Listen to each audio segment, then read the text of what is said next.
estamos aí, né, gente? Novamente, uma boa noite a todos. Sejam todos bem-vindos. Eu estava conversando já, estava com o Paulo agora há pouco. Tem umas notícias bem interessantes, parcerias de estágio, trabalhos. Então, aproveitem todo esse potencial nessa noite. É uma palestra de tema muito importante e pertinente, né, na atualidade. Então, é o Paulo Sérgio Silva Ramos, ele é engenheiro agrônomo. Vai estar falando aí, então, a palestra dele sobre integração lavoura-pecuária. Ele é proprietário da empresa Perene Agronegócios. Então, ele tem empresa em gestão de projetos relacionados a eventos para agronegócio, planejamento e uso da técnica de integração lavoura-pecuária. Ele tem atuação comercial, supervisão em vendas. E trabalhou também multinacional como empresa de tabaco e celulose. Então, ele tem um grande conhecimento, ele atua lá no nosso Nordeste, mas especificamente na Bahia. Aproveitem todo o conhecimento. O Paulo, ele tem um canal, até descobri ele lá, a gente se conheceu ele pelo Facebook, ele publica umas coisas bem interessantes em relação à integração lavoura-pecuária, dos trabalhos que ele tem. Depois ele pode deixar para a gente aí os canais, para que quem tiver interesse possa também estar seguindo ele e compartilhando dos conhecimentos.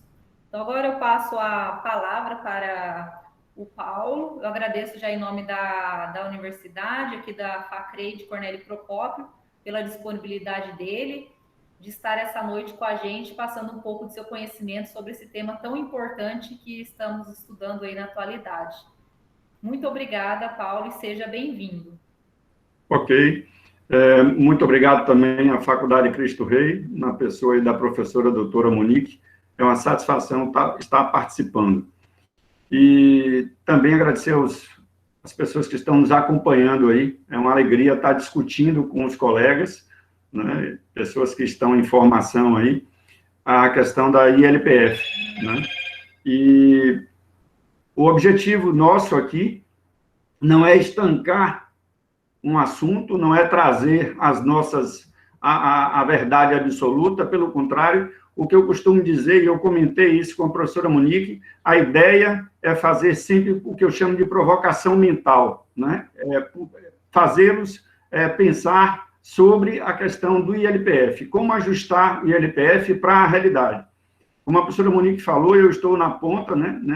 Tem essa capilaridade, estou junto com o produtor rural, com o pecuarista, e muitas vezes, todos nós, quando saímos da faculdade, da universidade, ou quando nós estamos trabalhando, nós temos de enfrentar esse novo desafio, que é convencer o produtor, o pecuarista, a adotar uma nova técnica, que seja IATF, na área de bovinos, na área de caprinos, ovinos, que seja ILPF, na área de agricultura, na área de zootecnia, enfim. É sempre um grande desafio. Então, o objetivo aqui, nesse bate-papo, vamos chamar assim, é apresentar um case do Nordeste, mas que tem uma repercussão aí a nível nacional, porque a gente tem feito trabalho também em outros estados, como a gente vai comentar, tá ok? Eu espero que consiga, ao final do tempo aí, agradar boa parte do grupo. Bem, meu nome é Paulo Sérgio, como está apresentado aí. A proposta é discutirmos sobre integração lavoura-pecuária-floresta. E aí já vem uma primeira pergunta. Bem, por que adotar essa nova técnica, né, de integração lavoura-pecuária-floresta? E os números já dizem, né? Você tem a FAO, ela sinaliza que 33% dos solos do mundo estão degradados. Então, mais um motivo, um grande motivo para adotar, sim, uma nova técnica preconizada pela Embrapa, onde o objetivo maior é fazer a recuperação desse grande catalisador que é o solo. E, com isso, os seus componentes. Mas isso é em nível do mundo. No mundo tem 33% dos solos degradados. E quando a gente vai para a América Latina, o que tem? A gente tem 50%. Segundo informações, são 50% dos solos latino-americanos estão já sofrendo alguma degradação. E quando a gente traz isso para uma realidade de Brasil, esse número, né, já agora em número, já são 120 milhões de hectares de pastos degradados. Isso é um número que interessa muito a todos nós de área de ciências agrárias, porque, assim, mostra o tamanho do mercado que existe para o profissional de ciências agrárias. Ou seja, a nossa empregabilidade está em alta. Precisa que a gente consiga passar e convencer a quem vai comprar os nossos produtos, que seja produto físico, que seja produto intangível, conhecimento. Então, só por esses 3 pontos aí já justifica aplicarmos a técnica de LPF.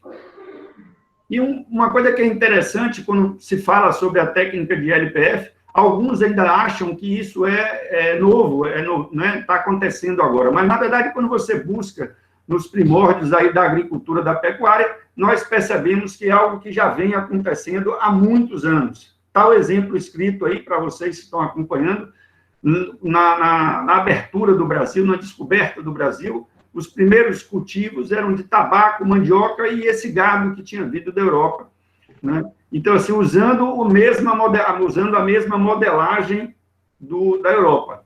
E isso foi, então, se configurando. Passado um tempo, começou a se adotar a monocultura. E hoje nós temos, né, além da monocultura, um retorno a esses sistemas integrados, né, que nada mais é do que você ter mais atividades, mais culturas ou criações na mesma unidade de área. Com o avançar dessa pesquisa, né, já estou trazendo aí para os anos de 70 e 80, a Embrapa, mais uma vez, já em 80, a Embrapa começa, então, a desenvolver pesquisas, né, e pesquisadores de universidades também, alguns deles do sul do país, do Rio Grande do Sul, começam, então, a desenvolver novas culturas, novos sistemas, adaptando culturas e tendo mais de uma safra, as chamadas safrinhas. E dispara, então, a ideia de você ter sistemas integrados, com componentes integrados, para se produzir mais, para transformar a fazenda num grande negócio, a propriedade rural em um grande negócio. Então, começa a receber uma formatação, esse novo modelo que hoje nós estamos lidando, trabalhando aí, que é o chamado ILPF.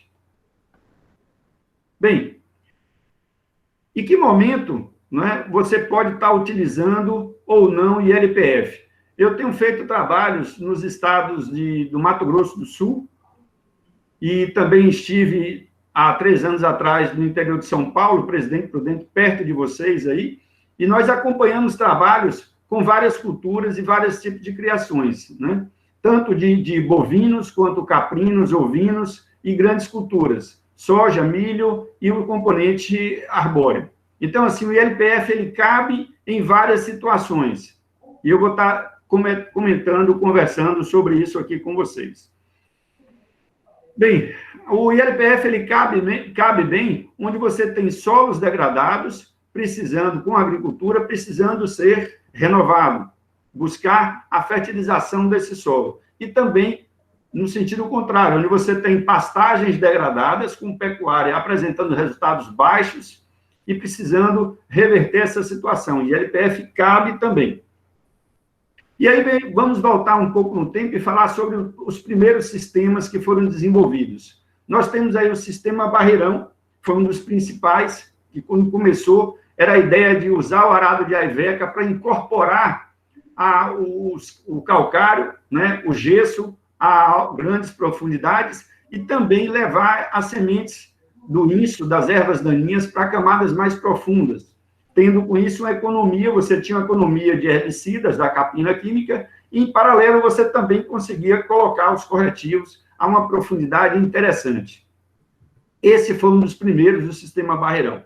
Na sequência, eu vou passar rápido, porque isso aqui são registros e vocês todos conseguem essas informações fácil na internet e na próprio site da Embrapa. Depois vem o sistema Santa Brígida, né, que utiliza as culturas de inverno e como adubo verde. Isso era muito comum no sul do país, Paraná, Santa Catarina, Rio Grande do Sul. E foi, então, acontecendo a tropicalização das culturas, dessas culturas de inverno, e hoje a gente consegue fazer culturas, safras, né, safras e safrinhas no oeste, no centro-oeste, também com a utilização de adubo verde no sistema que hoje foi batizado de Sistema Santa Brígida.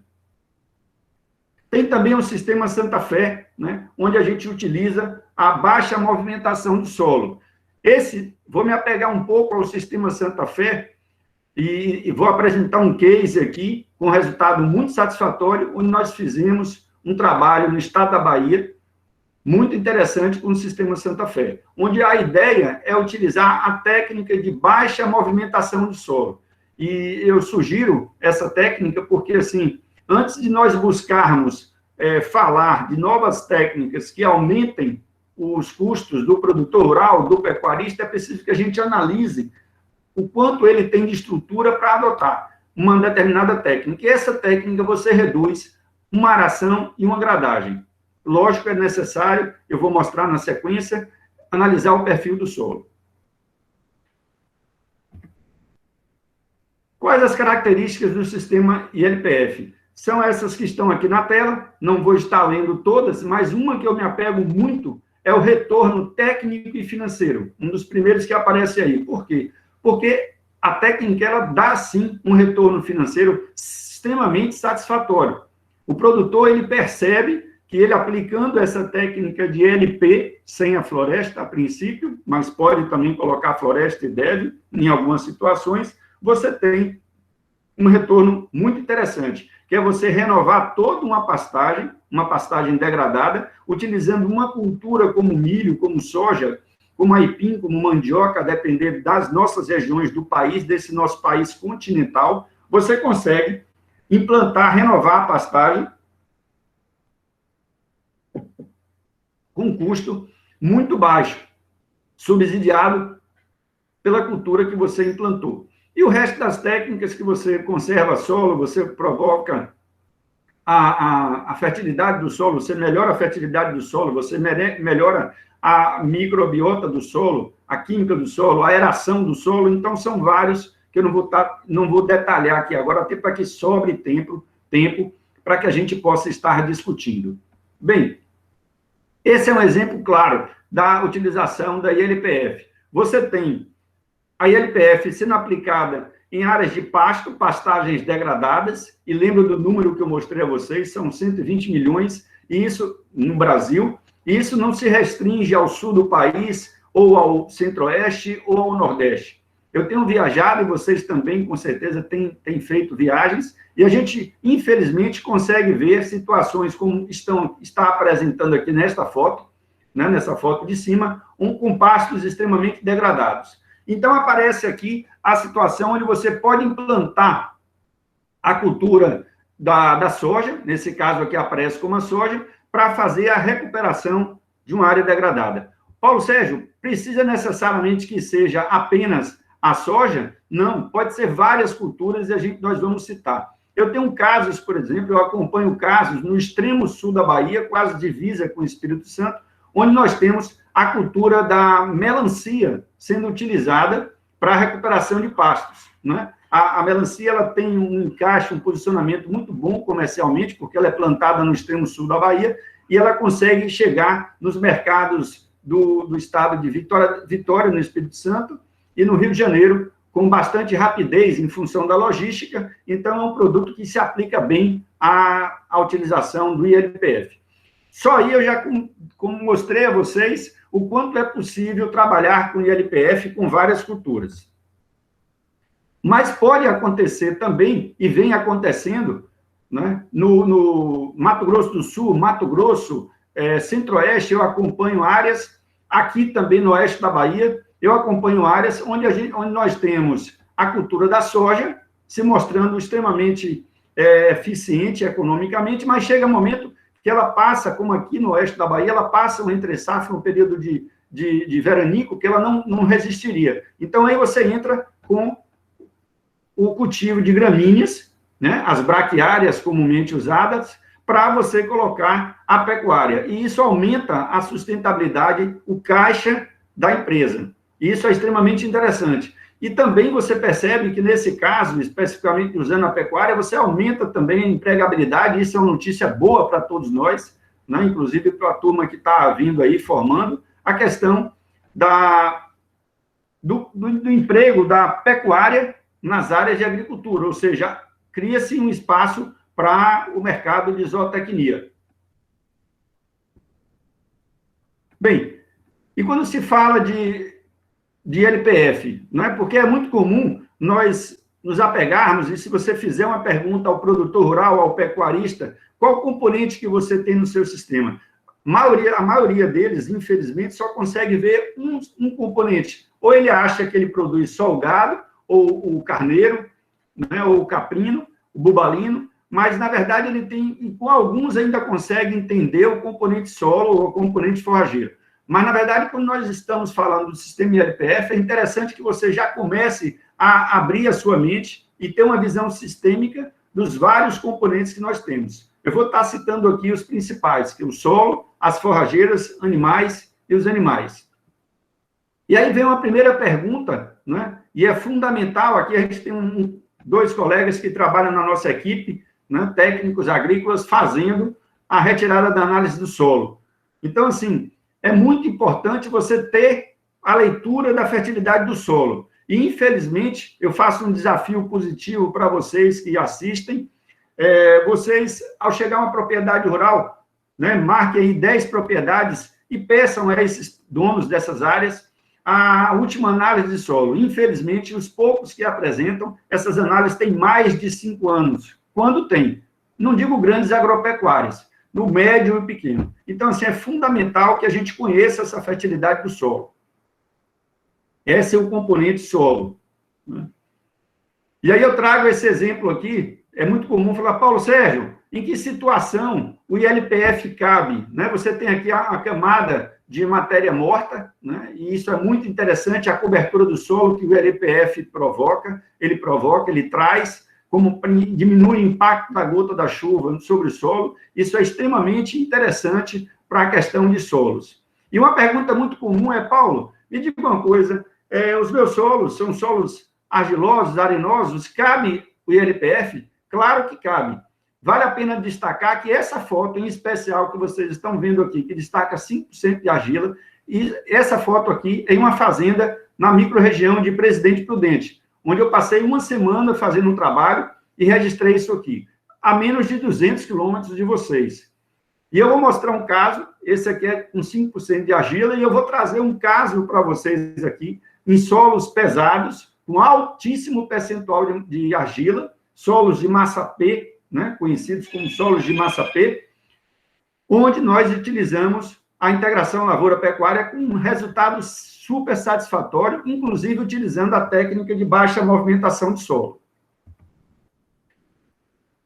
Aí está um destaque, né, mostrando a nossa atuação no campo. Estou eu aqui, protegido do sol, e mostrando a equipe participando. É importante fazer a correção e adubação de solo, para você ter uma recuperação de pastagens. Aqui está o que nós fizemos, milheto, guandu e braquiária. Eu vou mostrar na sequência. Agora nós já estamos falando do componente forrageiro. Observe que dentro do componente forrageiro há também uma variedade grande do que se pode utilizar para você buscar o sistema ILPF. Paulo Sérgio, existe uma receita de bolo? Não, não existe. O que existe é o entendimento de cada um de nós profissionais para buscar compreender o que tem à disposição no mercado e o que a sua região, com as suas características edafoclimáticas, oferecem para que você faça os devidos ajustes.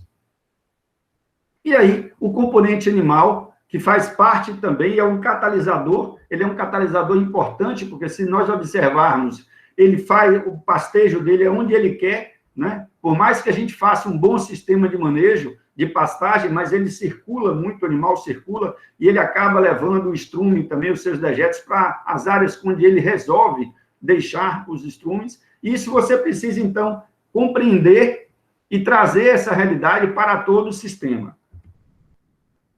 Bem, aqui nesse slide eu falo sobre a questão do animal e o quanto ele consegue provocar mudanças nesse sistema. Você pode ter desde a compactação de solos, né, de uma determinada compactação, até uma quantidade maior de excrementos em uma determinada parte de um determinado pasto. Então, é necessário, sim, o entendimento do componente animal em todo o sistema para que você consiga ter um resultado satisfatório.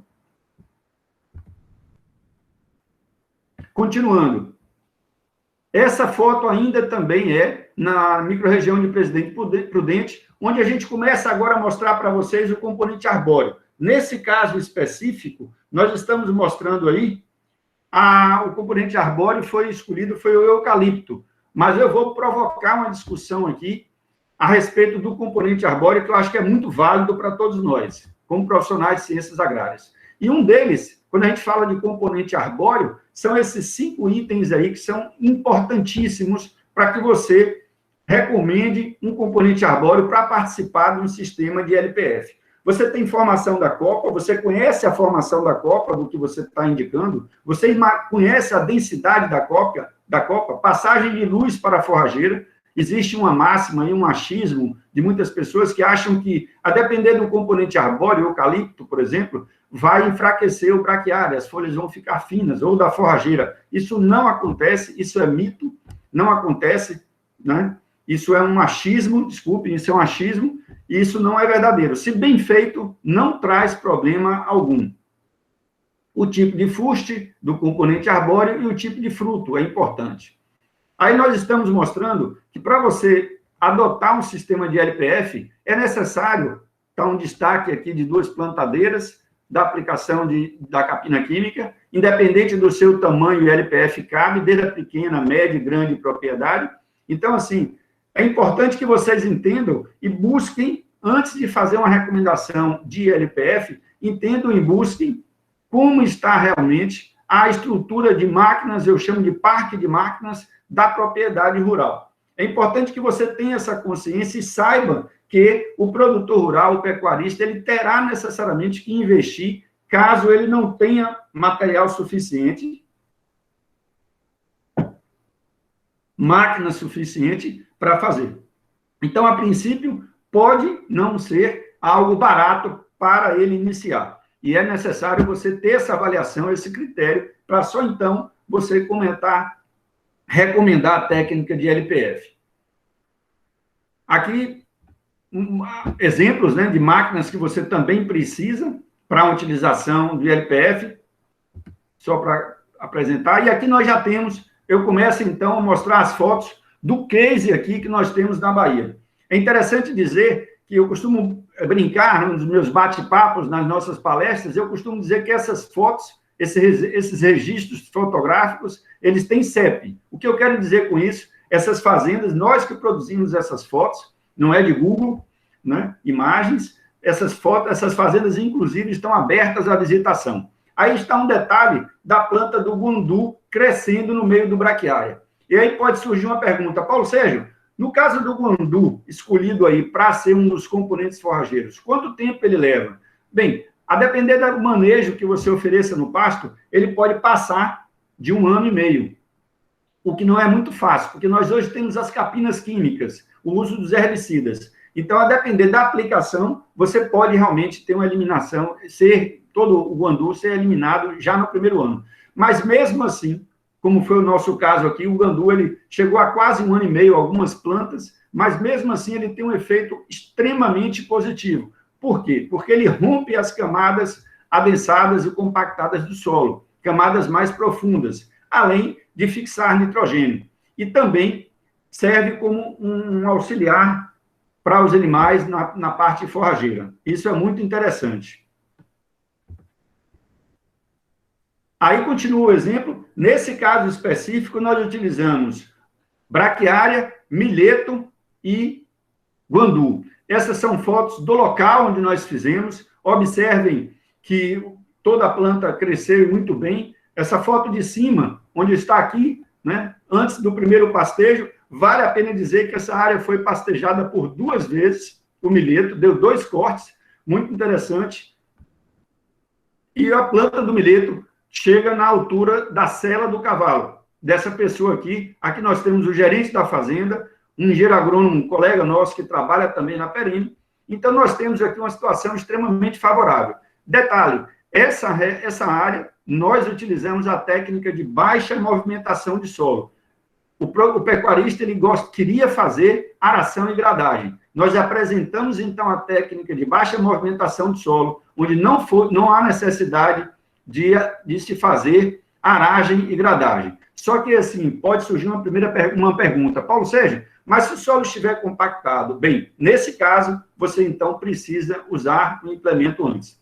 Mas aí, em específico, nós fizemos um levantamento de perfil do solo, não havia camadas compactadas, fizemos a técnica, utilizamos a técnica, e o pecuarista ficou super satisfeito. Por quê? Simplesmente ele deixou de gastar com aração e gradagem. Ou seja, a técnica LPF já trouxe de início uma grande economia.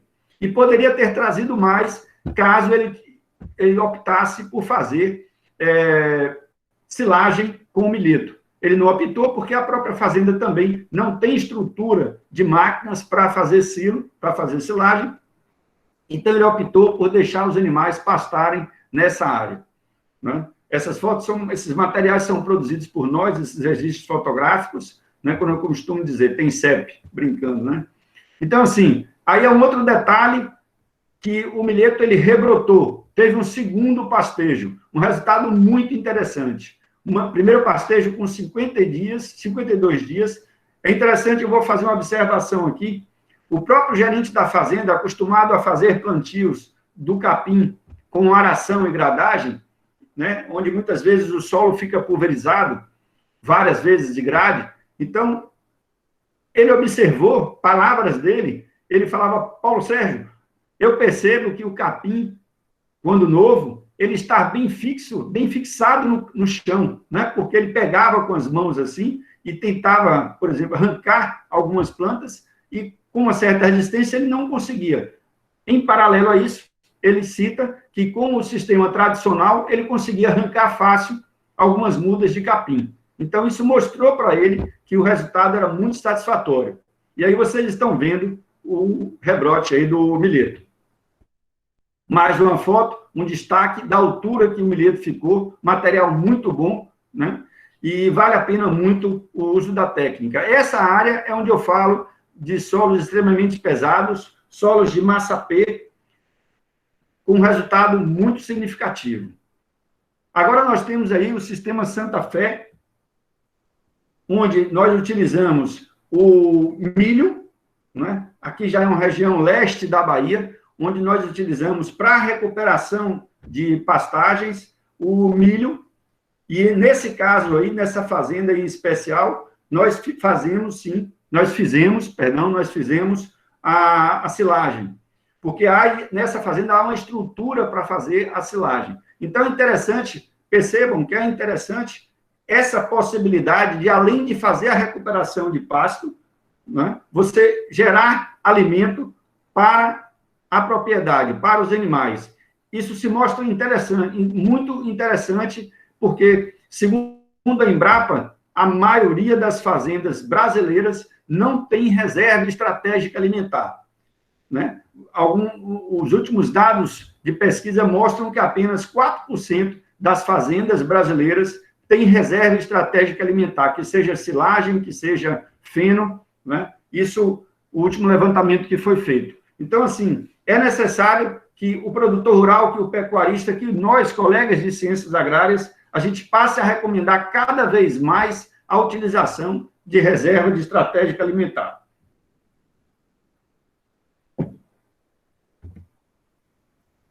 E aí está, mais uma vez, o detalhe, né? Nós temos aqui ainda plantas, depois do segundo pastejo, você ainda percebe plantas soltas de milheto aparecendo aqui, né? Com esse destaque aqui. Nós temos aqui plantas do guandu, eu estou fazendo um destaque aqui da planta do guandu. Aqui, essa área já tinha 1 ano e meio, e essas plantas aqui que vocês estão vendo do guandu, elas acabam resistindo mais tempo, algumas poucas plantas, as outras morrem em função da capina química. Mas essas plantas, a planta do guandu, ela já cumpriu com a sua função, que é utilizar o seu raizame profundo para quebrar com camadas compactadas e também abrir galerias no solo, aumentando a aeração, aumentando a condição dos micro-organismos, dos insetos que ficam no solo, melhorando a aeração do solo e também fazendo com que aconteça uma melhor incorporação de fertilizantes, né, dos adubos, trazendo vantagem, porque o nosso objetivo, nesse caso aqui específico, era a produção de gado, né, proteína animal. Bem, Agora, eu quero provocar aqui vocês, no sentido de provocação mental, né? O que eu costumo dizer. Nós estamos andando pelo Brasil, que vocês também, em breve, estarão fazendo, alguns já estão fazendo. E quando nós falamos de integração lavoura, pecuária e floresta, vem sempre uma pergunta. Paulo Sérgio, mas é necessário que eu utilize sempre o eucalipto? Ou então a cássia? Algumas pessoas já vêm utilizando, Brasil afora, mogno. Não, você tem uma diversidade de componentes arbóreos que podem sim ser colocados no sistema ILPF. Eu vou dar um exemplo aqui. Essa foto de cima aqui é a cultura do bambu sendo utilizado no sistema ILPF. O objetivo maior aqui é o bambu, realmente, mas foi feito com o objetivo de também ter uma exploração, observem aqui, de pecuária nesse sistema. Por quê? A biomassa do bambu, em alguns estados, né, estados do Nordeste, principalmente no estado de Pernambuco, no estado da Bahia, há um consumo grande de bambu nas caldeiras de algumas indústrias. Então, o consumo é muito grande. Também no setor ceramista. Paulo Sérgio, então, é possível ter o cultivo do bambu no sistema ILPF? Claro que é. Basta que haja um entendimento, um estudo detalhado, para você determinar, você como técnico da área, né, nós como técnicos da área, determinarmos qual o espaçamento entre fileiras. E aí sim você vai ter o convívio do componente forrageiro, que seja o capim, mais o componente arbóreo, e o componente solo e o componente animal. O que é necessário, nesse caso, é você destacar e priorizar o principal componente que o empresário quer, que o seu contratante quer. Nesse caso aqui, o principal componente era o bambu, porque era biomassa, mas o produtor queria também aproveitar o capim para a criação de bovinos. Esse caso específico, nós montamos uma primeira área na fazenda, uma área que ele queria conhecer o sistema. Essa área aqui tem 90 hectares, onde nós instalamos a primeira área. 90 hectares desse sistema, com um resultado muito satisfatório. E aí está uma outra situação. Paulo Sérgio, algumas pessoas perguntam, Paulo Sérgio, pelo que eu vejo na foto, inclusive, e também em outras situações, o animal, ele come as folhas do bambu, comem sim. Então, existe essa outra grande vantagem quando você retira as hastes do bambu, toda a parte aérea de folhas do bambu, os animais gostam muito e comem bastante rápido todo esse material aqui. E isso é bastante interessante, porque você não perde nada, né? Inclusive, os galhos mais finos também são comercializados para o setor ceramista. Paulo, mas aí você tem que fazer um determinado manejo para poder priorizar o bambu, correto? Há uma necessidade, então, de você ajustar o que você precisa, né, o que você quer, que é a biomassa, para fazer justamente essa exploração maior, que é, nesse caso aqui, o bambu. E entrar, então, com o componente animal. Bem, existem alguns argumentos que são desfavoráveis à ILPF. Como qualquer técnica que existe, né, se nós formos questionar, e qualquer técnica, ela existe algumas dificuldades. Uma delas, que está aqui, que eu destaco, é assim, Paulo, com quanto tempo você pode colocar, vamos imaginar que você quer colocar o eucalipto.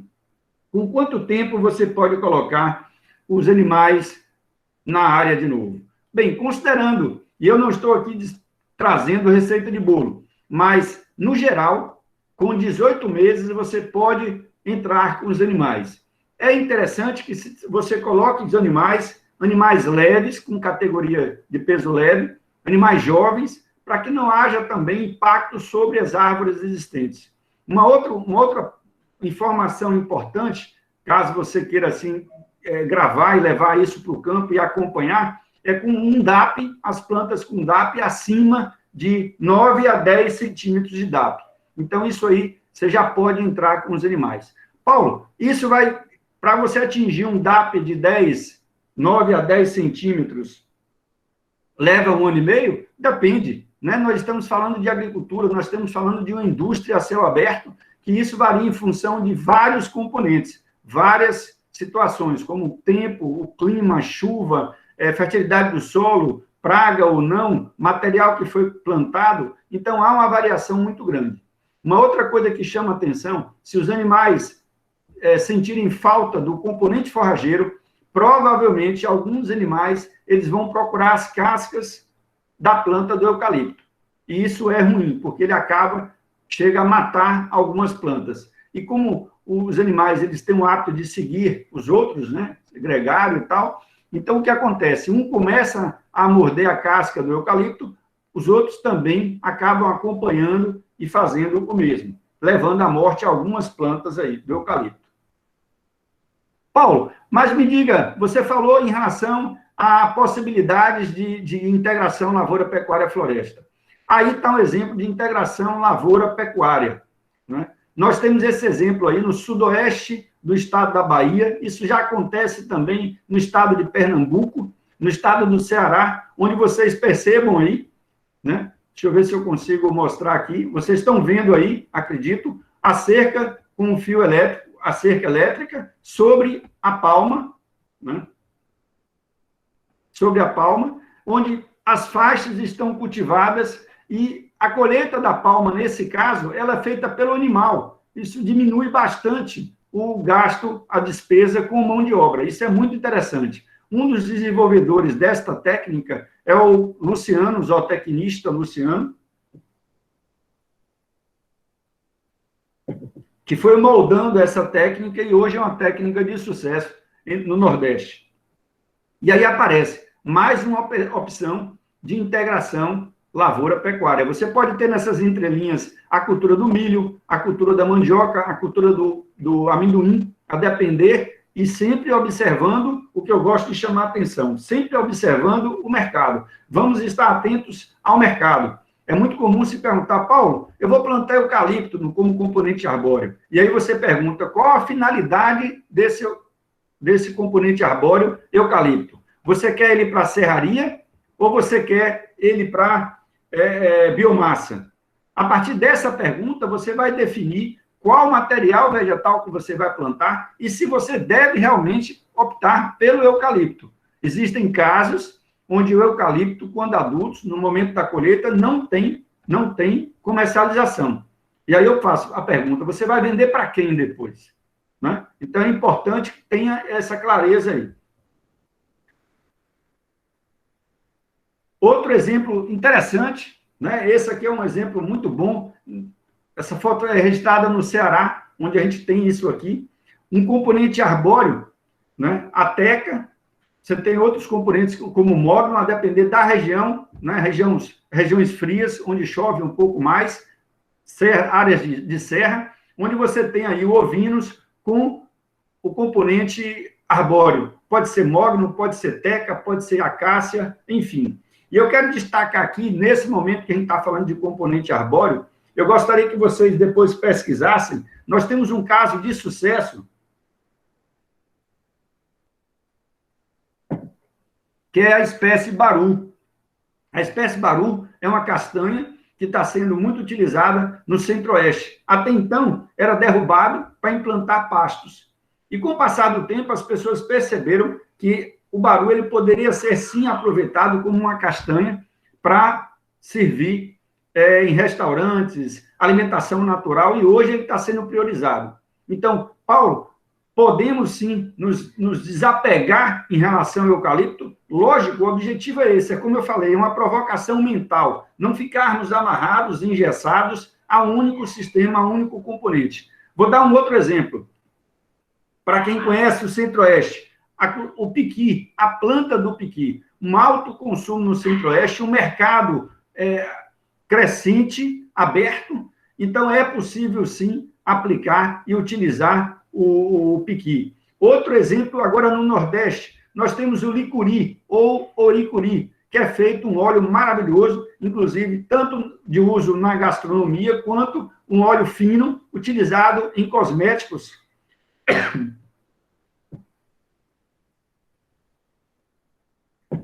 Fica aqui, então, a provocação mental, no sentido de nós buscarmos outros componentes. Mas, Paulo Sérgio, falta ainda algumas pesquisas para o componente arbóreo em específico. Lógico que falta, mas isso é um grande desafio para todos nós. Isso se mostra como uma oportunidade para que nós todos, como profissionais de ciências agrárias, tenhamos material de pesquisa, material de trabalho e, como extensionistas, possamos levar conhecimento ao produtor rural. Então, aí que está a grande chance de crescer a ILPF no nosso Brasil, no nosso país continental. Eu tenho fotos também, não está nessa apresentação, mas com utilização, fotos que eu fiz, inclusive, em Santa Catarina, com a utilização da araucária, um exemplo maravilhoso, funcionando muito bem. Então, a gente sai de araucária, no extremo sul do país, à cultura do umbu, na região semiárida da Bahia. Umbu é um fruto, umbu, consociado com caprinos e ovinos, com um capim búfalo, dando muito certo. Aí está o exemplo do que pode ser feito com essas culturas. Outro exemplo muito legal aqui, o que vocês estão vendo aí é um sistema de LPF utilizando o componente arbóreo coco da Bahia. Isso mesmo, coco da Bahia tem um mercado excelente na região litorânea do nosso país, um consumo alto, mercado certo o ano todo, faz sol em boa parte do ano no Nordeste e o coco é muito consumido. Então, por que eu, como técnico, não vou arriscar, não vou conhecer a cultura do coco para substituir o eucalipto? Claro, eu vou utilizar, até porque muitas vezes a cultura do eucalipto, o produto eucalipto, madeira, né? Estou falando produtos madeireiros, não os não madeireiros. O produto madeira, ele tem pouco encaixe comercial, posicionamento comercial na região, porque não tem indústria que processe esse eucalipto. Então, aí cabe muito bem. Essa foto é um registro no estado de Sergipe e também na Bahia tem casos onde nós utilizamos o componente arbóreo, a cultura do coco, muito aplicado. Nesse caso específico, aí está se produzindo coco verde, e também é uma fazenda de pecuária leiteira. Bem, e os componentes desse sistema? Nós temos o componente vegetal, a palma, o milho, a leguminosa, não vou falar todos aqui, porque está anotado aí, esse material vai ficar à disposição de vocês, né, para a professora Monique, a apresentação. Nós temos os componentes arbóreos, mogno africano, cedro, eucalipto, bracatinga, sabiá. O sabiá é o sansão do campo, que dá uma madeira excelente para a produção de estaca. Hoje já está se produzindo muito no Nordeste e as fazendas precisam de estacas. Agora eu trago uma realidade muito interessante, e mais cedo, eu conversando com a professora Monique, agora fiz o convite a ela e faço a todos que nos assistem, nos acompanham aí, para conhecer um pouco das oportunidades que tem no Nordeste. Quando você que está nos acompanhando, participando dessa live, visitar o Nordeste, reserve tempo para conhecer o interior do Nordeste. E eu vou pegar uns casos aqui específicos do Vale do São Francisco, Juazeiro e Petrolina, a maior área irrigada da América Latina. Hoje nós temos as áreas de fruticultura, onde eu tenho o componente arbóreo, justamente mangueiras, né? A videira. Então, assim, áreas com goiabeiras e, no meio, nas entrelinhas, a forragem, porque essas áreas são todas irrigadas, então a gente tem um suporte hídrico maravilhoso, onde eu tenho o componente forrageiro convivendo de forma pacífica com as frutíferas e ainda por cima tendo ganho com o componente animal. E isso no Vale do São Francisco, vocês aí, reforço o convite, saiam dos seus estados ainda como estudantes ou como profissionais e conheçam o nosso imenso Brasil. Os exemplos são vários e valem muito a pena. Eu espero que a professora Monique faça realmente uma caravana e que a gente, o Estado da Bahia, abra os braços para receber todos vocês. Agora nós vamos focar um pouco, já buscando o encerramento dessa apresentação.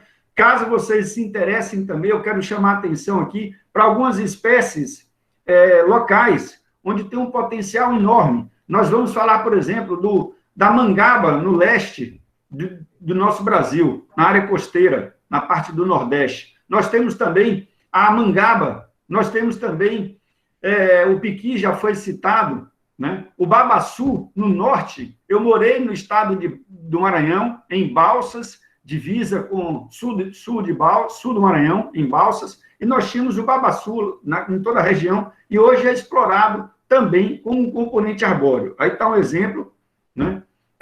Esse é o paricá. Outro exemplo claro aqui também, a oferta de sementes que nós temos para você pensar em produção de floresta numa fazenda e aliviar a pressão sobre as florestas nativas, produzindo, inclusive, madeira para o consumo da própria propriedade rural. É importante nós falarmos, e para todos nós que entendemos a questão do sistema de LPF, nós falamos do componente solo, animal, forragem e arbóreo. Mas eu quero destacar aqui, por isso que eu reservei essas fotos, o componente humano, as pessoas. Antes de implantar qualquer sistema, entenda as pessoas que estão na fazenda. Acolha, você precisa ser acolhido para também permitir que você consiga passar as informações. Então, cuide das pessoas, dê atenção às pessoas e, mais ainda, não só para que o sistema dê certo, mas que para você seja também compreendido pelas pessoas. E dá atenção a esse componente que é tão importante, que são os seres humanos, as pessoas que fazem parte do nosso dia a dia. Aí está um treinamento em produção de sementes, de espécies arbóreas, para área de reflorestamento, de recuperação de áreas de APP. Eu quis destacar isso aqui, um dos nossos trabalhos. Aqui dentro de uma reserva legal, com a procura de mudas, dentro de uma reserva legal, até 20% você pode tirar dessas mudas e fazer a recuperação florestal de áreas de APP. Eu quis destacar isso aqui. Aqui eu quis destacar também, é necessário a participação do produtor rural, do pecuarista. Aqui nós temos o pecuarista, o empresário da cidade de Salvador, junto com o seu gerente. Se o produtor, se o pecuarista, ele não veste a camisa, se ele não adota a técnica primeiro, é muito difícil você levar isso à frente.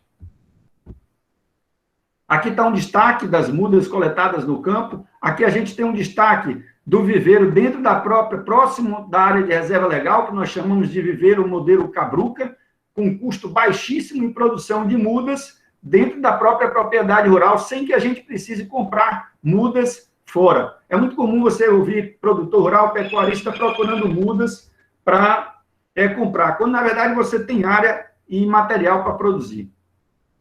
Aí está um destaque de uma muda plantada na área de APP, né? E agora cabe aqui o que eu estou comentando sobre esse estudo geral sobre o LPF, para que você consiga realmente obter o melhor resultado possível. Bem, já fazendo o encerramento, eu quero fazer uma homenagem aqui, sempre eu faço, e eu com grande emoção, eu sempre mostro essa imagem, esse é o meu avô, né, nos idos de 1980, onde eu falo que essas eram as minhas primeiras aulas de bovinocultura, né, esse registro aí, né, essa história boa que nós trazemos numa fazenda que era dele, e que eu passava minhas férias, onde eu comecei a desenvolver a intenção e o amor pelo campo. Essa é a primeira homenagem. A segunda é essa pessoa, que é o João K., né, grande pesquisador da Embrapa, começou a fazer as suas pesquisas destacando a questão de LPF, e hoje, né, já está aposentado, mas é uma grande figura, um dos pais do LPF no Brasil.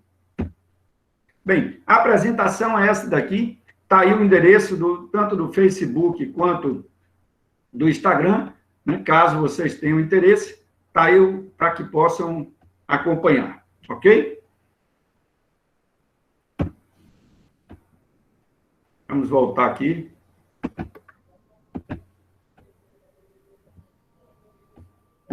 Show de bola. Obrigada, Paulo, pela apresentação, pelas excelentes informações. Temos algumas perguntinhas, quem tiver aí também mais pode colocar, né, no chat. Vamos começar pelo Adilson. Com quanto tempo dessa integração Lavoura, Pecuária, Floresta, consegue-se um resultado satisfatório em questões de solo? Adilson, eu vou trazer uma realidade bem própria nossa aqui. Com 8 meses, já foi possível nós percebermos a vida do solo, como ela mudou. Né? Nesse caso específico de solos pesados de Massapê, nós fizemos várias... o termo técnico não é esse, mas aí eu vou pedir vocês para me ajudarem aqui. No buracos, não. Me ajude, professora. Trincheira? Trincheira, obrigado. Várias trincheiras, e nós observamos, claro, nas trincheiras, a microbiota do solo já era outra. Então, assim, outra coisa, as galerias também que o Guandu abriu. Isso é extremamente satisfatório. Espero ter respondido, Adilson. A parte física, né? A parte física... Isso. Vocês têm utilizado subsolador também em camadas compactadas ou não? Utilizamos quando há uma necessidade, professora, mas e não há uma restrição, uma negativa em utilizar ou não um determinado implemento. Eu sou a favor da grade, quando bem utilizado, do arado, do subsolador, da capina química, da capina mecânica, contanto que exista um critério, um bom senso. Quando necessário, nós utilizamos, sim. Positivo. Vamos agora para a pergunta da Carla. É possível aplicar o conceito de integração lavoura-pecuária-floresta em propriedade de qualquer tamanho, mesmo sendo uma roça pequena? Ótima pergunta. Nós temos um trabalho voltado, não oficial, Carla, né? Não oficial, mas um trabalho em paralelo onde a gente consegue atender algumas pequenas propriedades, né? Um trabalho mais no intuito de social. Numa área pequena de 22 hectares, com uma agricultura familiar, basicamente, onde ele faz integração lavoura com ovelhas e utiliza um dos componentes, o amendoim, que tem um encaixe muito positivo. No Nordeste, as festas juninas são muito comemoradas. Em determinado momento do ano, o amendoim tem um valor agregado muito alto. E essa família vem plantando, intercalando o amendoim com a pastagem, e em seguida ele entra com o carneiro, que também tem um consumo muito grande no nosso Nordeste. Carne de carneiro, ovinos, né, e caprinos. Então, cabe sim. Inclusive, fazer um complemento. Nesse caso aí, Carla, eu dou uma sugestão, com áreas pequenas, utilizar o componente arbóreo, não eucalipto, mas sim fruteiras, espécies frutíferas, onde você tem a colheita dos frutos para polpa, né, para sucos, e tem um encaixe perfeito. Tem casos aqui, depois você entra, se você tiver papel, anote, por favor, Carla, a cidade de Nova Soure, semiárido baiano, onde nós temos áreas muito pequenas, agricultura familiar, com caju, caprinos e o capim búfalo. Espero ter respondido. Olha que bacana. Agora, Paulo, perguntando uma curiosidade, que a gente comentou sobre agricultura, né, familiar, sintrópica e orgânica. Até a sintrópica surgiu aí na Bahia, né? Você já ouviu falar alguma coisa de produção, como que é? Realmente consegue ter uma produção boa ou que é um sistema agroflorestal? Qual é o seu ponto de vista, sua opinião? Surgiu no médio sul da Bahia, né, próximo à cidade de Valença, o Goste, né, um nomezinho assim. Goste, uma coisa assim. Eu não conheço ele pessoalmente, ele faz alguns cursos na propriedade dele, e o que eu consigo conversar com pessoas que, inclusive, participaram, que mostra, sim, altas produtividades. Inclusive, não há uma resistência dele em relação à utilização do eucalipto, que é tanto taxado como ruim, como que uma bomba para puxar água do solo.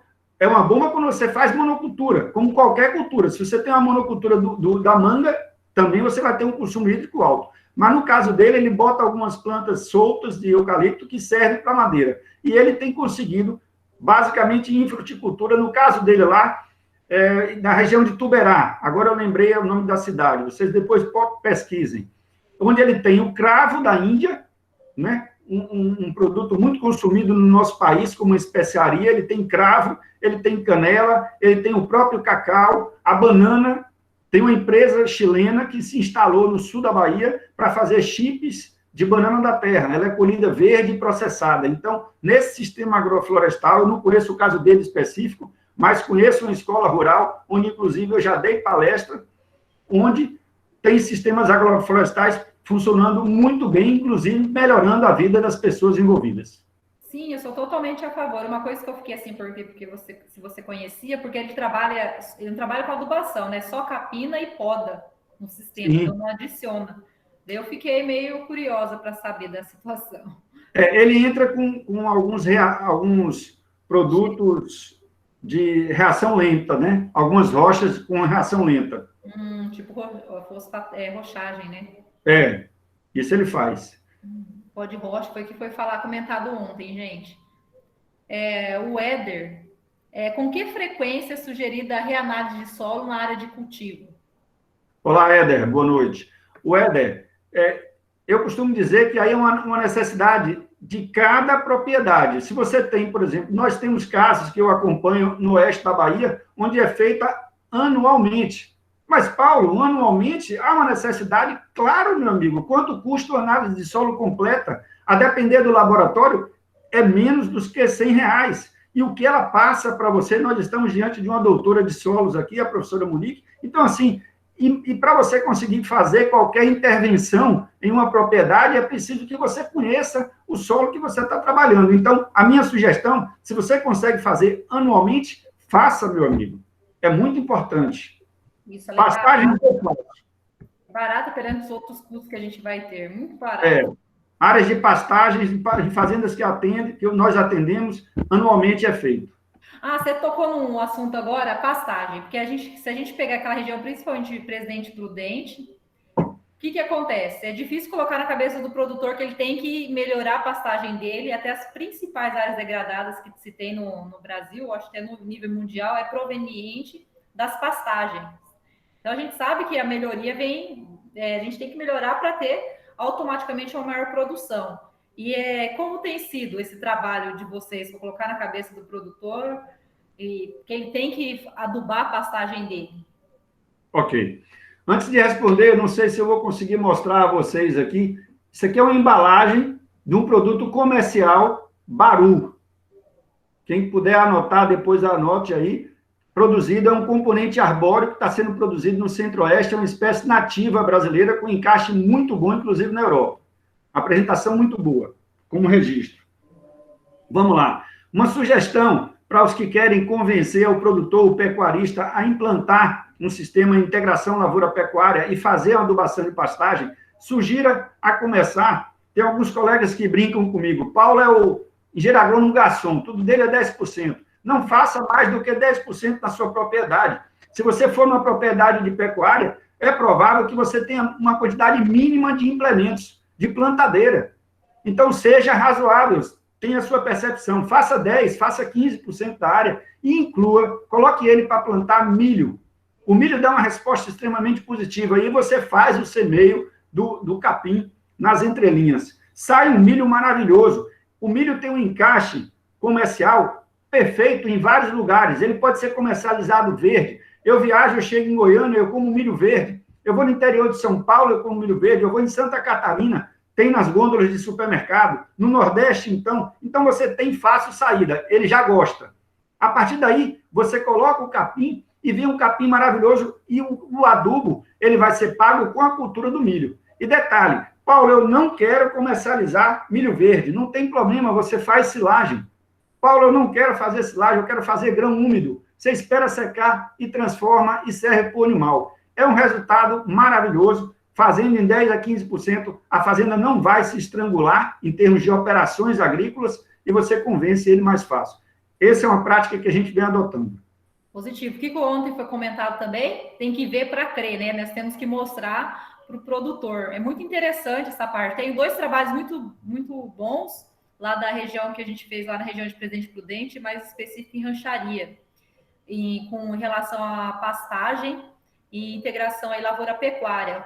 Um deles vai apresentar o TCC agora, que é o Matheus. Eu acredito que ele está até presente aí, porque eu passei o link para ele. O que aconteceu nesse trabalho? Gente, é nítido, exatamente o que o Paulo falou, a gente faz, a área vai ter resultado, por quê? Vem a melhoria, a pastagem está degradada lá, a gente consegue introduzir uma cultura, a gente vai consequentemente melhorar já a biologia e a física do meu solo. Pode ser que aquele produtor esteja fazendo a química, que é muito difícil, né? Ele adubar, a gente colocar na cabeça dele. E daí vou produzir, eu introduzo uma cultura, eu vou produzir mais aquela cultura, e depois, na hora que eu volto com a pastagem vai ser muito melhor e vai engordar mais o meu gado, que vai estar lá presente na área. Esse último trabalho que é do Matheus que comentei, ele é muito interessante. Como que foi o trabalho dele? A gente simplesmente, nós aplicamos lá na área gesso, isso na braquiária, gente, foi colhida a soja, daí ele entrou com a braquiária, na braquiária após a colheita da soja, em março, em fevereiro, março, daí plantou semeou a braquiária, daí em julho, mais ou menos, foi entrado com o bovino, ficou lá uns 2 meses e dessecou para entrar com a soja novamente. E o que aconteceu? Nessas parcelas a gente aplicou gesso, os tratamentos foram gesso mais azospirilo, só gesso e a testemunha. Onde aplicou e é barato, se a gente for pôr na conta aí, o azospirilo e o gesso, o teor de proteína foi lá em cima. E daí o que aconteceu também na resposta da soja? Na mesma parcela que o teor de proteína foi lá em cima da braquiária, a gente produziu mais soja também na área. Então foi um retorno imensamente, com certeza pagou, porque também engorda mais o meu boi e eu consigo produzir mais. Então é uma cadeia. Quando a gente consegue exatamente mostrando o produtor, ele vai conseguindo, vai crescendo os olhos. E uma dica, a gente tem que sempre trabalhar em cima de custo-benefício, né, Paulo? Na agronomia, a gente tem que ter a tal da estatística que é muito utilizada, temos a base que vocês estão fazendo, e tem a outra que é o teste de média, teste de Tukey, Duncan, Dunet, Student. O que acontece? Quando a gente aplica esses testes, algumas vezes ele não me dá diferença estatística significativa. Só que a hora que a gente vai ver o que me faz rir lá, ele paga e me dá lucro. Então, a gente tem que trabalhar nessa área nossa, felizmente ou infelizmente, é em cima de lucro. Então, a gente tem que mostrar para o produtor e transformar isso aí em sacas de soja, em sacas de milho, ou que seja arroba de boi, né? O lucro que ele teve em relação ao sistema. Mas é isso aí, a gente tem que convencer, cai no mesmo... é uma ferramenta muito importante para o aumento de produção, a integração lavoura-pecuária, assim como o controle biológico, mas temos que convencer o agricultor a utilizar, né, Paulo? Pode falar até melhor a sua experiência em relação à prática. Um comentário a mais, eu não aceito, né? Primeiro, nós estamos fazendo testes nas fazendas. Os testes já foram feitos nas instituições de pesquisa, na Embrapa. Então, é uma demonstração diária. Não aceite a questão teste na fazenda. A fazenda não é para teste. E segundo, eu não aceito, muitas vezes, o produtor, o pecuarista quer entregar a você aquela pior área. Então, a princípio, ele já te entrega um problema. Uma área mais degradada, mais cheia de solos rasos. Espera aí, meu amigo. Eu vou demonstrar um produto para você, uma nova técnica, você coloca uma situação mais difícil possível? Não. Não é? Você vai botar o seu... a turma é jovem e talvez não tenham filhos ainda, mas assim, você vai botar o seu filho para jogar futebol. Você vai botar sem chuteira e num time que todo mundo já joga? Não. Você tem que botar uma condição, no mínimo, razoável para que a técnica seja revelada como sucesso e que a propriedade adote. Então, fica a dica. Não aceitem fundo de pasto fazendo áreas difíceis. O Ronan, acho que acabamos de responder até a sua pergunta, né, Ronan? Ele estava perguntando se é possível consorciar lavoura e pastagem no sistema. Com certeza, vários, né? Aí o Paulo deu até umas dicas das diferentes culturas que tem lá no Nordeste, mas aqui para cá a gente consorcia, né? Esses trabalhos que você passou lá perto de Prudente, era milho e soja também, Paulo? Foi. É normal. Nós temos casos no Rio Grande do Sul com a folha do chamate, né? Sendo consorciado com a pastagem. Show de bola. O Everaldo, na sua opinião, Paulo, ainda falta um maior investimento dos produtores em técnica de integração lavoura, pecuária, floresta, tendo em vista todos os benefícios apresentados? Falta muito, meu amigo. Infelizmente, Everaldo, boa noite. Falta demais o produtor, ele ainda não está morando na propriedade, ele não está respirando a propriedade. Parte deles, principalmente na pecuária do nosso país, parte deles ficam fora de suas propriedades, o que é um grande problema. Então, eles não acompanham. Isso é um limitante para todos nós que estamos trabalhando com ciências agrárias. ele investe mais, muitas vezes, no consultório de advocacia, ele investe mais na loja de material de construção que ele tem, e pouco na fazenda, e quer que a fazenda dê resultados satisfatórios. Então, assim, seja objetivo, firme, quando você for levar uma técnica, que há uma necessidade de investimento. Senão, não há retorno. Mas o nosso trabalho é esse.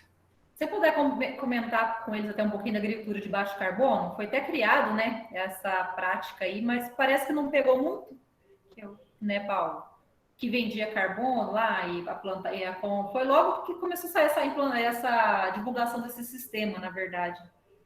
Na verdade, assim, a técnica que hoje a Embrapa tá divulgando, eu sou aluno da Embrapa Campo Grande, Mato Grosso do Sul. Hoje à noite teve uma live aí, o Fala Carlão, quem conhece, quem acompanha, entrevistou a criadora, uma das criadoras, a doutora Fabiana Vila Alves. O carne de carbono neutro não necessariamente vende crédito de carbono, que é uma outra coisa, mas neutraliza as emissões de carbono. Isso é muito interessante, o mundo está comprando, vários grupos, como o JBS, já adotou essa técnica e é tendência mundial. O outro é carne de carbono nativo. Então, para todos nós aí, essa técnica funciona e funciona muito bem, a utilização da carne de carbono neutro e carne de carbono nativo. O mercado está ávido por comprar esse produto, cada vez mais o consumidor consciente e disposto a pagar por esses produtos. Então, nesses dois casos, carne de carbono neutro e nativo, é uma neutralização do crédito de carbono, mas não gera crédito para você vender. Agrega-se valor ao produto. Espero ter respondido. Isso. No seu ponto de vista, agora a pergunta do Reinaldo. Quais as desvantagens da integração lavoura-pecuária-floresta? Reinaldo, eu sou um entusiasta pela técnica de LPF. Eu praticamente não vejo desvantagem, né? Você passa a ter produção de biomassa na fazenda, que seja produto madeireiro, você passa a ter produtos não madeireiros, você tem, por exemplo, pasto apícola, a depender do componente arbóreo, você passa a ter produção de fruticultura, você passa a ter o componente forrageiro mais fortalecido, porque você entende melhor e passa a adotar mais.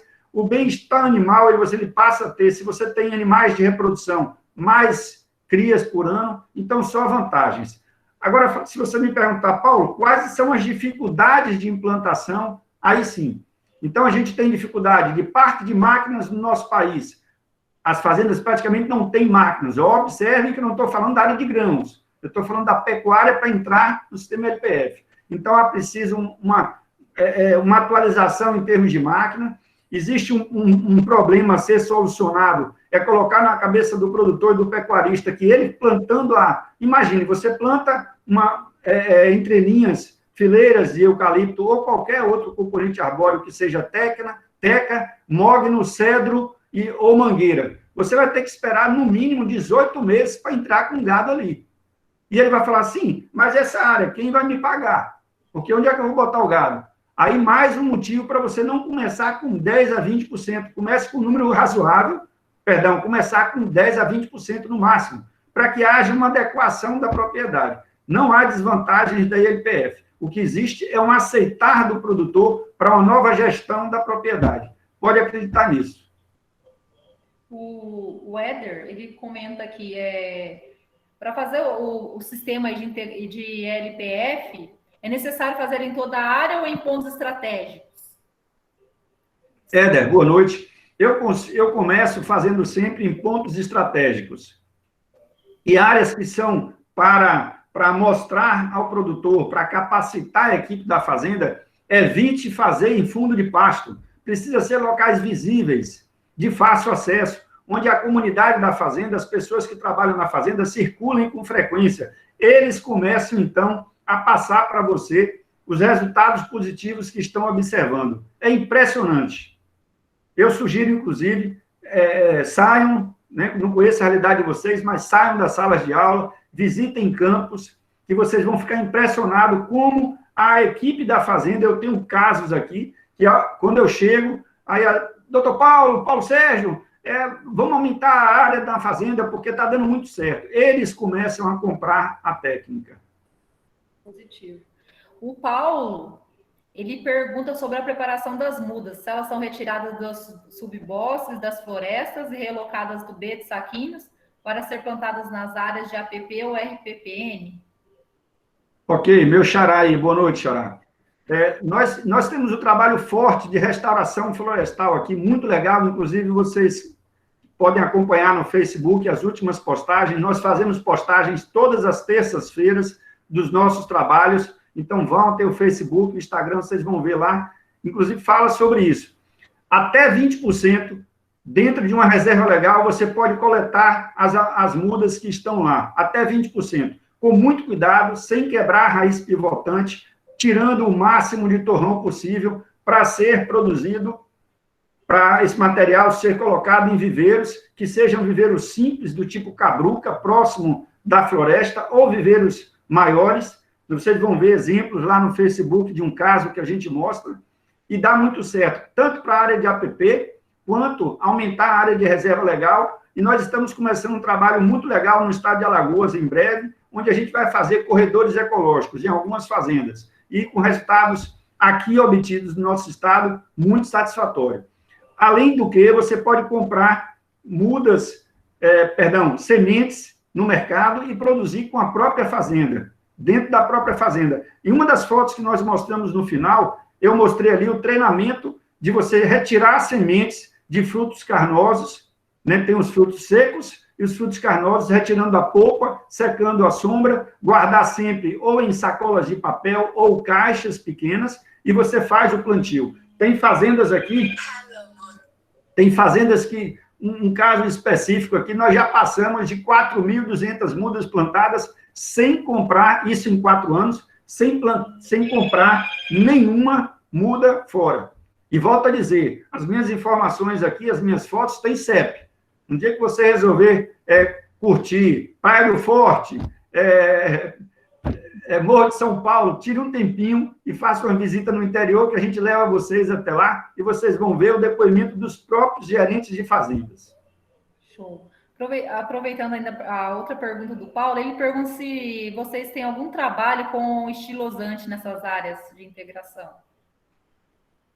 Ô, Paulo, estilosantes a gente tem uma grande dificuldade, que a capacidade dele de suportar os agroquímicos, os herbicidas que nós utilizamos em boa parte do Brasil, é muito pequena. Então, assim, toda vez que você faz alguma coisa de estilosantes, nós agora estamos com um material muito novo, lançado no final do ano passado, da Embrapa Campo Grande, inclusive plantado em umas pequenas áreas para a produção de novas sementes, mas o que acontece é que quando você planta o estilosantes, ele vai muito bem, mas num primeiro momento que aquela fazenda precisa fazer uma capina química, ele vai todo embora. Então, é muito difícil ainda trabalhar com estilosantes. Depois você pode dar uma olhada no chat, tem bastante elogios aqui, agradecimentos, Paulo, pela palestra. Eu fico muito grato. Muito obrigada mesmo. Tem aqui a pergunta do Eduardo, está quase terminando, tá? Eduardo Pimentel. Ele pergunta se a integração com coqueiros pode ser realizada no solo da zona da mata de estados do Nordeste. Olá, Eduardo. Boa noite. Pode sim. Pode, inclusive, essa integração que eu mostrei para vocês é no estado de Sergipe e também na Bahia. Toda a região costeira vai muito bem o coco da Bahia, o coqueiro da Bahia, né? E pode sim. Uma única coisa que você precisa observar, e outra coisa, já vi plantios também, uma dessas fotos que eu não coloquei aqui, tem plantios em Minas Gerais indo muito bem, longe de praia. O coqueiro não requer sol e praia, não. Só a gente que precisa de praia para curtir.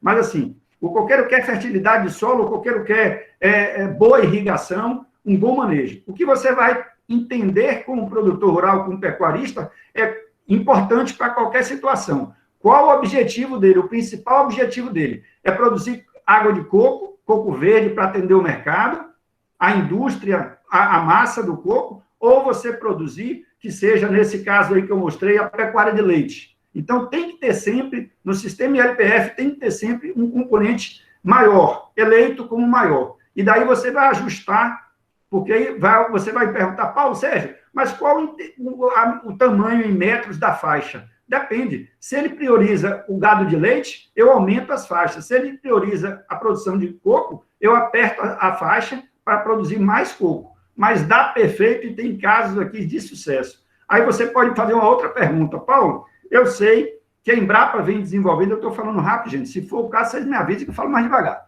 Então, assim, existem casos, é para a gente otimizar o tempo.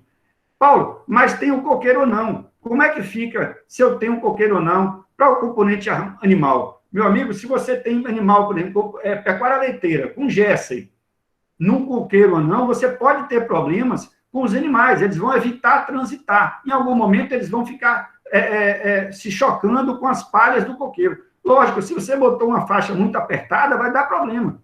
Então, mais ainda, eu chamo a atenção de todos aqui, de todos nós. Eu também fico o tempo todo atento a isso, de entender o sistema como sistêmico. Faço uma análise mais aberta, mais completa. Paulo, a topografia do terreno, como é? Tem declividade ou não tem?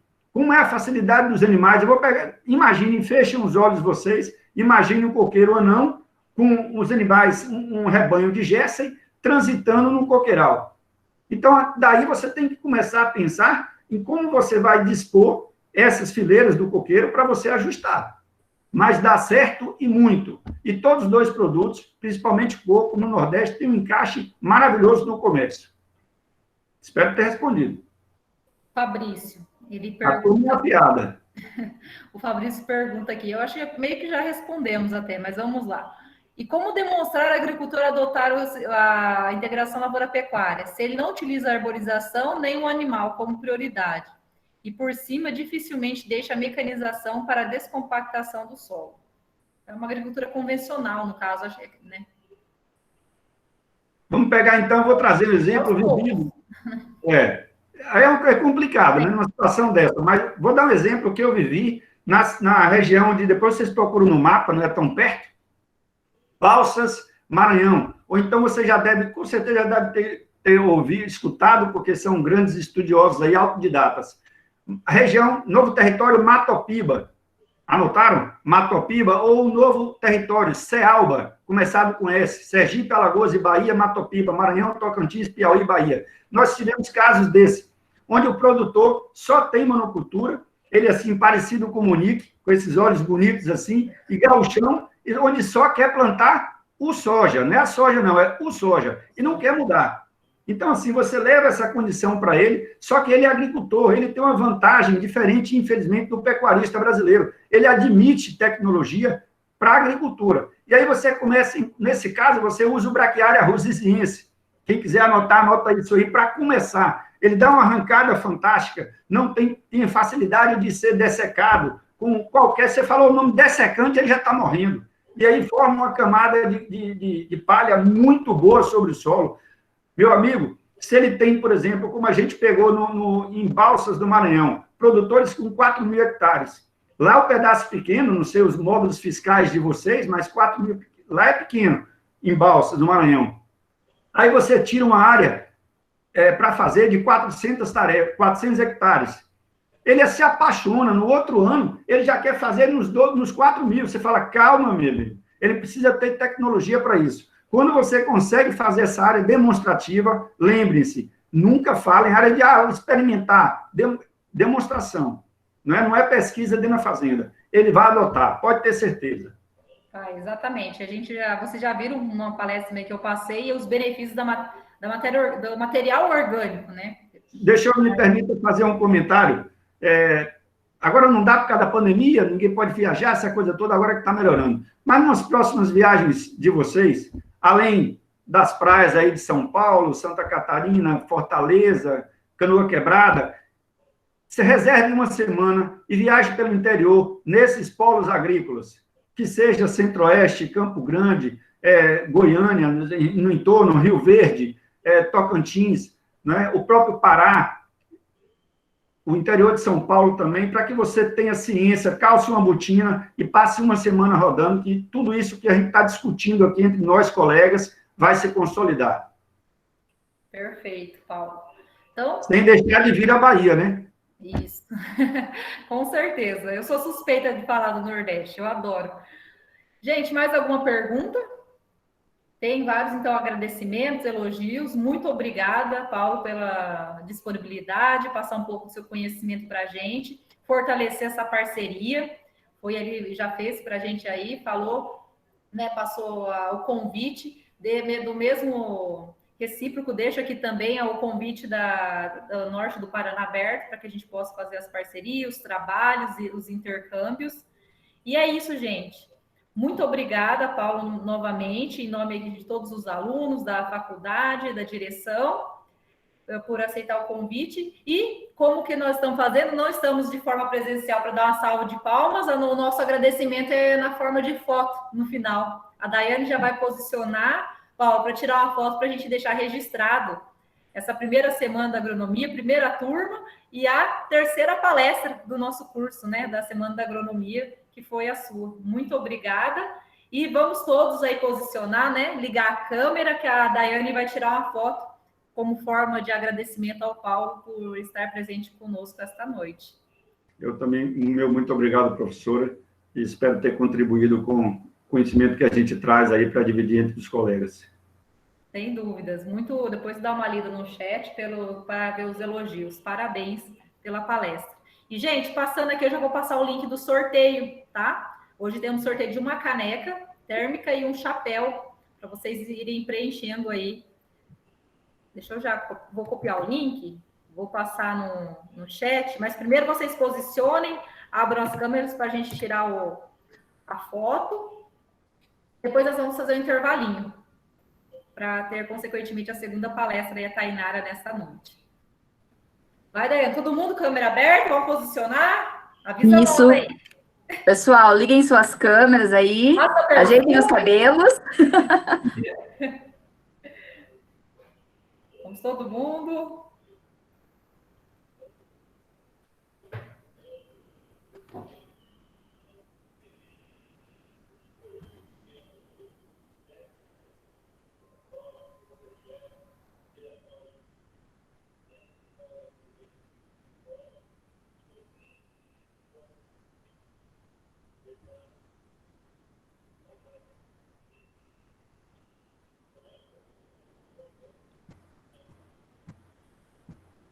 Prontinho, pessoal. Mandei os prints lá no grupo.